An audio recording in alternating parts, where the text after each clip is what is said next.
ಎಲ್ಲರಿಗೂ ನಮಸ್ಕಾರ. ಇಂದು ಸರಳ ವಿಜ್ಞಾನದ ಸಿರೀಸ್ನಲ್ಲಿ ಇದು 626ನೆಯ ವಿಡಿಯೋ. ಇವತ್ತಿನ ಪಾಠ ನ್ಯೂಕ್ಲಿಯಸ್ ಇಲ್ಲದ ಜೀವಕೋಶಗಳು ಜೀವಲೋಕದಲ್ಲಿ ಇವೆಯೇ ಎಂಬ ಪ್ರಶ್ನೆ. ಅದಕ್ಕೆ ಉತ್ತರ ಮುಂದೆ ಕೊಟ್ಟಿದ್ದೀನಿ. 2 ಚಿತ್ರ ಪಕ್ಕದಲ್ಲಿ ಕೊಟ್ಟಿದ್ದೀನಿ. ಒಂದು ಬ್ಯಾಕ್ಟೀರಿಯಾ ಸೆಲ್, ಎರಡನೇದು RBC, ನಾನು ಕೈಯಲ್ಲಿ ಬರೆದಿರ್ತಕ್ಕಂಥದ್ದು. ಮುಂದೆ ನೋಡೋಣ ಬನ್ನಿ. ಜೀವಕೋಶಗಳಲ್ಲಿರುವ ನ್ಯೂಕ್ಲಿಯಸ್ ಏನು ಮಾಡುತ್ತೆ? ಹಾಗಂದ್ರೆ ಏನು? ನ್ಯೂಕ್ಲಿಯಸ್ ಅಂದರೆ ಮುಖ್ಯ. ನ್ಯೂಕ್ಲಿಯಸ್ ಜೀವಕೋಶದ ನಿಯಂತ್ರಣ ಕೇಂದ್ರ. ಇಲ್ಲಿ ಪ್ರತಿಯೊಂದು ಜೀವಿಯ ಮೂಲ ಘಟಕ. ಇದು ಜೀವಕೋಶದಲ್ಲಿರ್ತಕ್ಕಂಥ ಮೂಲ ಘಟಕ. ದೇಹದಲ್ಲಿರ್ತಕ್ಕಂಥ ನಮ್ಮ ದೇಹದಲ್ಲಿ 3 ಟ್ರಿಲಿಯನ್ ಜೀವಕೋಶಗಳಿವೆ ಅಂತ ಹೇಳ್ತಾರೆ. ಆ 3 ಟ್ರಿಲಿಯನ್ ಜೀವಕೋಶಗಳಲ್ಲಿ ಅನೇಕ ಕೋಶಗಳಲ್ಲಿ ಜೀವಕೋಶ ಇದೆ. ಆದರೆ ಕೆಲವು ಕೋಶಗಳಲ್ಲಿ ಮಾತ್ರ ನ್ಯೂಕ್ಲಿಯಸ್ ಇರೋದಿಲ್ಲ. ನ್ಯೂಕ್ಲಿಯಸ್ಸಿನ ಒಳಭಾಗದಲ್ಲಿ DNA ಇರುತ್ತೆ. ಈ DNA ಅನ್ನು ನಾವು ನೋಡಿದಾಗ ಜೀನ್ಸ್ ಅಂತ ಇರುತ್ತೆ. ಇದು ಜೀವಕೋಶದ ಬೆಳವಣಿಗೆ, ವಿಭಜನೆ ಕಾರ್ಯಗಳನ್ನು ಎಲ್ಲ ನಿಯಂತ್ರಣ ಮಾಡೋಕ್ಕೆ ಸಹಾಯ ಮಾಡುತ್ತೆ. ಪಕ್ಕದಲ್ಲಿ ಅನಿಮಲ್ ಸೆಲ್ಲಿನ ಒಂದು ಚಿತ್ರ, ಪ್ಲಾಂಟ್ ಸೆಲ್ಲಿನ ಒಂದು ಚಿತ್ರ ತೋರಿಸಿದ್ದೀನಿ. ಅಲ್ಲಿ ನ್ಯೂಕ್ಲಿಯಸ್ ಇದೆ. ಅಂದರೆ ಎಲ್ಲ ಜೀವಿಗಳಲ್ಲಿ, ಪ್ರಾಣಿಗಳಲ್ಲಾಗಲಿ ಸಸ್ಯಗಳಲ್ಲಾಗಲಿ ಲಕ್ಷಾಂತರ ಜೀವಕೋಶಗಳಲ್ಲಿ ನ್ಯೂಕ್ಲಿಯಸ್ ಇದ್ದೇ ಇರುತ್ತೆ. ಆದರೆ ಕೆಲವು ಜೀವಕೋಶಗಳಲ್ಲಿ ನ್ಯೂಕ್ಲಿಯಸ್ ಇರುವುದಿಲ್ಲ. ನ್ಯೂಕ್ಲಿಯಸ್ ಇಲ್ಲದ ಜೀವಕೋಶ ಜೀವಂತವಾಗಿರುವುದೇ? ಇದು ಎಲ್ಲ ವಿದ್ಯಾರ್ಥಿಗಳಿಗೆ ನಾನು ಕೇಳಿರುವ ಪ್ರಶ್ನೆ. ಉತ್ತರ ನಾನೇ ಮುಂದೆ ಕೊಡ್ತೀನಿ. ಜನ್ಮದಿಂದಲೇ, ಅಂದರೆ ಹುಟ್ಟಿದಾಗಲಿಂದನೇ ನ್ಯೂಕ್ಲಿಯಸ್ ಇಲ್ಲದ ಜೀವಕೋಶಗಳಿವೆ. ಅವು ಯಾವುವು ಅಂದರೆ, ಎಡಭಾಗದಲ್ಲಿ 2 ಚಿತ್ರ ತೋರಿಸಿದ್ದೀನಿ. ಒಂದು ಬ್ಯಾಕ್ಟೀರಿಯಾ ಅಂತಕ್ಕಂಥದ್ದು, ಇನ್ನೊಂದು ಆರ್ಕಿಯಾ ಅಂತಕ್ಕಂಥದ್ದು. ಇವುಗಳನ್ನ ಪ್ರೊಕ್ಯಾರಿಯೋಟಿಕ್ ಜೀವಿಗಳು ಅಂತಾರೆ. ಪ್ರೋ ಅಂದರೆ ಇಲ್ಲದ ಅಂತ ಅನ್ಕೋಬಹುದು. ಪ್ರೊಕ್ಯಾರಿಯೋಟಿಕ್, ಕ್ಯಾರಿಯೋ ಅಂತಂದ್ರೆ ನ್ಯೂಕ್ಲಿಯಸ್ ಅಂತ. ಪ್ರೊಕ್ಯಾರಿಯೋಟಿಕ್ ಅಂದ್ರೆ ತುಂಬಾ ಕಡಿಮೆ ಡೆವಲಪ್ ಆಗಿರ್ತಕ್ಕಂಥ ಒಂದು ನ್ಯೂಕ್ಲಿಯಸ್, ಪ್ರೊಕ್ಯಾರಿಯೇಟ್ ಅಂತ ಕರೀತಾರೆ ಅದನ್ನ. ಇದರಲ್ಲಿ ನಿಜವಾದ ನ್ಯೂಕ್ಲಿಯಸ್ ಇರೋದಿಲ್ಲ. DNA ಇರುತ್ತೆ. ಇದರ ಕೋಶದೊಳಗಿರ್ತಕ್ಕಂಥ DNA ನ್ಯೂಕ್ಲಿಯಾಯ್ಡ್ ಅಂತ ಕರೀತಾರೆ. ಕಾರಣ ಅದರ ಮೇಲೆ ಕವಚ ಇರೋದಿಲ್ಲ. ಇವು ಅತ್ಯಂತ ಸರಳ ಜೀವಿಗಳು, ಭೂಮಿಯ ಮೇಲೆ ಮತ್ತೆ ಅತ್ಯಂತ ಹಳೆಯ ಜೀವಿಗಳು. ಕುತೂಹಲಕಾರಿ ಮಾಹಿತಿ ಅಂತಂದ್ರೆ, ಮಾನವನ ದೇಹದಲ್ಲಿಯೂ ಕೋಟ್ಯಾಂತರ ಬ್ಯಾಕ್ಟೀರಿಯಾಗಳು ವಾಸ ಮಾಡುತ್ತೆ. ಅಂದ್ರೆ ನಮ್ಮ ದೇಹದಲ್ಲಿ ಕೋಟ್ಯಾಂತರ ಜೀವಿಗಳಿದೆ, ಬ್ಯಾಕ್ಟೀರಿಯಾಗಳಿದ್ದೇ ಇರುತ್ತೆ. ಈಗ ಮಾನವನಲ್ಲಿ, ಸಸ್ಯಗಳಲ್ಲಿ ಜೀವಕೋಶ ಇಲ್ಲದೆ ಇರ್ತಕ್ಕಂಥ, ಅಂದ್ರೆ ಜೀವಕೋಶ ಇದ್ದು ಜೀವಕೋಶದಲ್ಲಿ ನ್ಯೂಕ್ಲಿಯಸ್ ಇಲ್ಲದೆ ಇರ್ತಕ್ಕಂಥ ಕೋಶಗಳಿವೆಯಾ? ಕೆಲಸ ಮಾಡುತ್ತಾ ಅಂತ ಕೇಳಿದರೆ ಹೌದು, ಇದೆ. ಉದಾಹರಣೆಗೆ ಕೆಂಪು ರಕ್ತ ಕಣಗಳಿದೆಯಲ್ಲ, ಅದರೊಳಗೆ ನ್ಯೂಕ್ಲಿಯಸ್ ಇಲ್ಲ. ಹೊಸದಾಗಿ ನಿರ್ಮಾಣ ಆಗ್ತಕ್ಕಂಥ ಕೆಂಪು ರಕ್ತ ಕಣದಲ್ಲಿ ಆರಂಭದಲ್ಲಿ ನ್ಯೂಕ್ಲಿಯಸ್ ಇರುತ್ತೆ. ಆ ನ್ಯೂಕ್ಲಿಯಸ್ ಹೊರಗೆ ಬರಬೇಕಾದ್ರೆ, ಬೋನ್ ಮ್ಯಾರೋ ಇಂದ ಹೊರಗೆ ಬರಬೇಕಾದ್ರೆ ನ್ಯೂಕ್ಲಿಯಸ್ ಕಳ್ಕೊಂಡ್ಬಿಡುತ್ತೆ. ಕಾರಣ ಏನಪ್ಪಾ ಅಂದ್ರೆ, ಕೆಂಪು ರಕ್ತ ಕಣ ಹೆಚ್ಚು ಹಿಮೋಗ್ಲೋಬಿನ್ ಹೊಂದಿರಬೇಕು. ಆ ಹಿಮೋಗ್ಲೋಬಿನ್ ಆಕ್ಸಿಜನ್ ಕಲೆಕ್ಟ್ ಮಾಡಬೇಕು. ಅದನ್ನ ಬೇರೆ ಬೇರೆಯ ಕೋಶಗಳು ತೆಗೆದುಕೊಂಡು ಕೊಡಬೇಕು.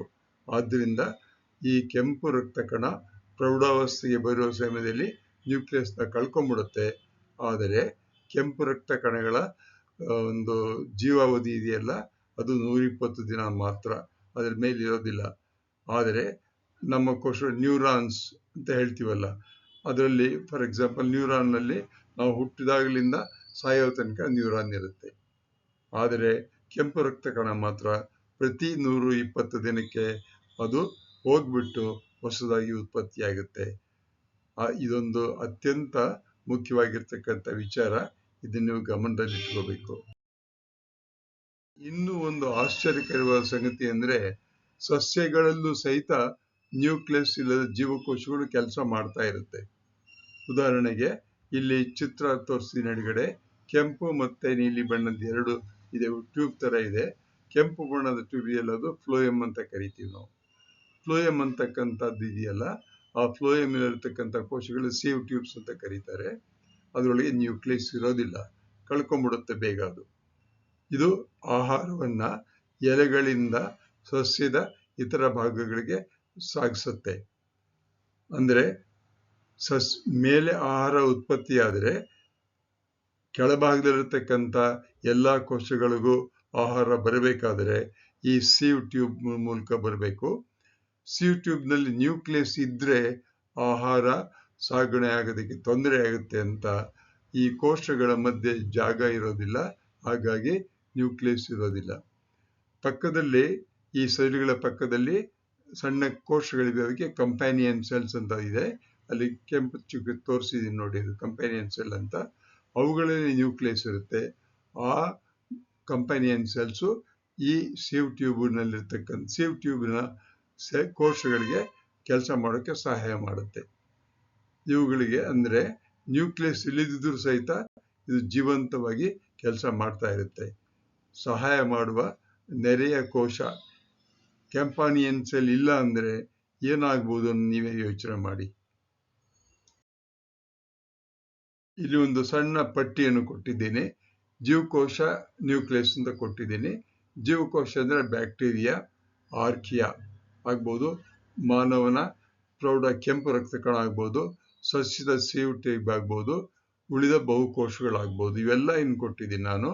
ಈಗ ಬ್ಯಾಕ್ಟೀರಿಯಾದಲ್ಲಿ ನ್ಯೂಕ್ಲಿಯಸ್ ಇರೋದೇ ಇಲ್ಲ, ಆರ್ಕಿಯಾದಲ್ಲಿ ನ್ಯೂಕ್ಲಿಯಸ್ ಇರೋದೇ ಇಲ್ಲ.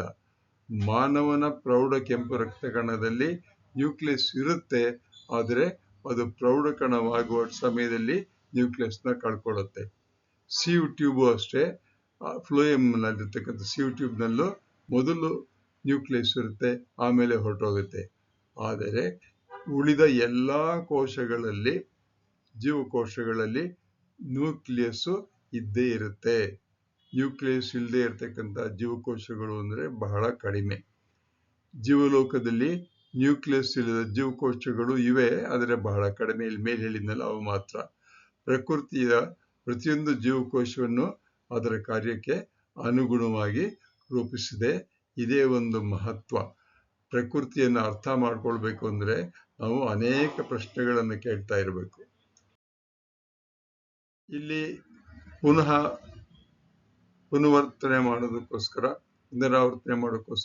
ಚಿತ್ರಗಳನ್ನು ಕೊಟ್ಟಿದ್ದೀನಿ. ಎಡಭಾಗದಲ್ಲಿ ಒಂದು ಅನಿಮಲ್ ಸೆಲ್, ಒಂದು ಪ್ಲಾಂಟ್ ಸೆಲ್ ಕೊಟ್ಟಿದ್ದೀನಿ. ಅದರಲ್ಲಿ ನ್ಯೂಕ್ಲಿಯಸ್ ಇದೆ ಅಂತ ತೋರಿಸಿದ್ದೀನಿ. ಆ ನ್ಯೂಕ್ಲಿಯಸ್ ಒಳಗಡೆಗೆ DNA ಇರುತ್ತೆ. DNA ಅಲ್ಲಿ ಜೀನ್ಸ್ ಅಂತ ಭಾಗಗಳಿವೆ. ಅವು ಕೋಶದ ಎಲ್ಲಾ ಕೆಲಸಗಳನ್ನ ನಿಯಂತ್ರಣ ಮಾಡುತ್ತೆ. ಬಲಭಾಗದಲ್ಲಿ ಎರಡು ಚಿತ್ರ ತೋರಿಸಿದೆ. ಒಂದು ಬ್ಯಾಕ್ಟೀರಿಯನ್ ಸೆಲ್ಲು, ಇನ್ನೊಂದು ಆರ್ಕಿಯಾ ಸೆಲ್ ಅಂತ. ಇವುಗಳ ಒಳಗೆ ನ್ಯೂಕ್ಲಿಯಸ್ ಇರೋದಿಲ್ಲ, ಆದರೆ DNA ಇರುತ್ತೆ. DNA ಕವರ್ ಇಲ್ಲದೆ ಇರೋದ್ರಿಂದ ಅವುಗಳನ್ನ ನ್ಯೂಕ್ಲಿಯಾಯ್ಡ್ ಅಂತ ಕರೀತಾರೆ. ಇವು ಅತ್ಯಂತ ಸರಳ ಜೀವಿಗಳು. ಇನ್ನೂ ಒಂದು ಸಾರಿ ಫ್ಲೋಯಂನಲ್ಲಿರ್ತಕ್ಕಂಥ ಸೀವ್ ಟ್ಯೂಬ್ನ ಚಿತ್ರವನ್ನು ಬರೆದಿದ್ದೀನಿ, ಅದ್ರಲ್ಲಿ ತೋರಿಸಿದ್ದೀನಿ. ಸೀವ್ ಟ್ಯೂಬ್ ನೋಡಿ, ಕೆಳಗಡೆ ಒಂದು ಹಳದಿಯಾಗಿರ್ತಕ್ಕಂಥ ಒಂದು ಆರೋ ಮಾರ್ಕ್ ಕೆಳಗೆ ಬರ್ತಿದೆ. ಅಂದ್ರೆ ಸಸ್ಯಗಳಲ್ಲಿ ತಯಾರಾದಂತ ಆಹಾರ ಸಸ್ಯದ ಎಲ್ಲಾ ಕೋಶಗಳು, ಕೋಟ್ಯಾಂತರ ಕೋಶಗಳಿಗೆ ಹೋಗ್ಬೇಕು ಅಂದ್ರೆ ಈ ಸೀವ್ ಟ್ಯೂಬ್ ಮೂಲಕನೇ ಹೋಗ್ಬೇಕು. ಸೀವ್ ಟ್ಯೂಬ್ ನಲ್ಲಿ ನ್ಯೂಕ್ಲಿಯಸ್ ಇರೋದಿಲ್ಲ. ಪಕ್ಕದಲ್ಲಿರ್ತಕ್ಕಂಥ ಕಂಪ್ಯಾನಿಯನ್ ಸೆಲ್ಸ್ ಇದೆಯಲ್ಲ, ಅವು ಇದಕ್ಕೆ ಸಹಾಯ ಮಾಡ್ತಿರುತ್ತೆ. ಆದ್ದರಿಂದ ಸೀವ್ ಟ್ಯೂಬ್ ಜೀವಂತವಾಗಿ ಕೆಲಸ ಮಾಡ್ತಾನೆ ಇರುತ್ತೆ. ಕಾಂಟ್ರಿಬ್ಯೂಷನ್ಸ್. ಈ ಒಂದು ವಿಡಿಯೋ ತಯಾರು ಮಾಡೋದಕ್ಕೋಸ್ಕರ ಕಂಟೆಂಟು, ಡಿಸೈನು, ವಾಯ್ಸು ನಂದು, CG ನಾಗರಾಜ. ಸೈಂಟಿಫಿಕ್ ಗೈಡೆನ್ಸ್ ಇದಕ್ಕೆ ChatGPT OpenAI ಇಂದ ತಗೊಂಡಿದ್ದೀನಿ. ಇಮೇಜಸ್ ಕೆಲವು ChatGPT ಇಂದ ತಗೊಂಡಿದ್ದೀನಿ. This video is prepared solely for educational purpose for children. ನನ್ನ ಯೂಟ್ಯೂಬು @ನಾಗರಾಜ ಚಿತ್ರದುರ್ಗ 1938 ಅಂತ. ಈ ಚಾನಲ್ ಪರೀಕ್ಷೆಗಾಗಿ ಇಲ್ಲ, ಇದು ಕೇವಲ ಪ್ರಕೃತಿಯನ್ನು ಅರ್ಥ ಮಾಡಿಕೊಳ್ಳೋದಕ್ಕೆ ಮತ್ತು ಪ್ರಶ್ನೆಗಳನ್ನು ಹೇಗೆ ಕೇಳಬೇಕು ಅನ್ನೋದಕ್ಕೆ ಇರ್ತಕ್ಕಂಥ ಒಂದು ಚಾನಲ್ಲು. ನಿಮಗೆ ಚಾನಲ್ ಇಷ್ಟವಾದರೆ ದಯವಿಟ್ಟು ಕ್ಲಿಕ್ ಮಾಡಿ ಬೇರೆಯವರಿಗೆ ಹೇಳಿ. ಎಲ್ಲರಿಗೂ ಒಳ್ಳೆಯದಾಗಲಿ. ವಂದನೆಗಳು.